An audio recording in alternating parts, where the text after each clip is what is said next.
Hi, this is Christine Atkinson with Columbine Mortgage, and this is your April Timely Topic where we're going to teach you how to become an investor.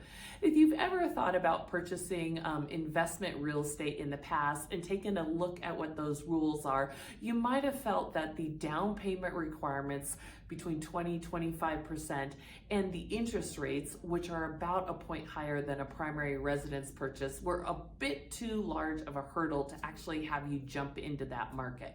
But I have good news for you.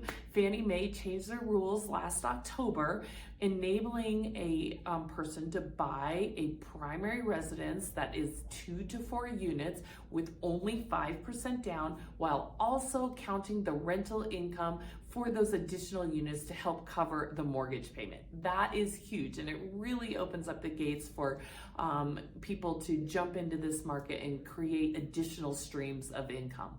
There are a couple of things to consider, one of which is that you must already have a housing expense. What does that mean? That means you either have to have a mortgage right now or a lease, rent counts as a housing expense. So that's good news. If you are living rent-free right now, though, you must take that step first.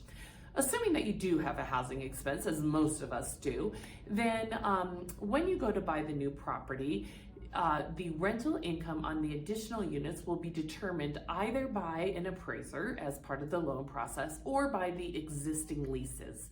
We'll be able to count 75% of what that rental income is to cover the existing, the new mortgage that you're gonna have.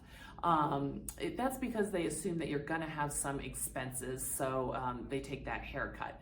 You can't count any incremental income above and beyond the subject property mortgage unless you've already been a landlord for a year. But it should get you through qualifying for this purchase. Another way that you can create rental income is to purchase a home with an accessory dwelling unit, or an ADU. This is like another smaller space that actually must be smaller than the primary residence. That is on the same parcel of land as the primary residence, but has its own separate entrance, sleeping area, bathing area, bathroom, kitchen, full kitchen. So think with a refrigerator and a stove, that would qualify as an ADU. Unfortunately, it's not like the 2 to 4 unit purchase where you can count that rental income to help qualify. And actually, ironically, it can't be part of a 2 to 4 unit property. So think single family unit with an ADU, and you need to qualify for the single family purchase on your own. But at the end of the day, you do end up with what you want, which is additional rental income.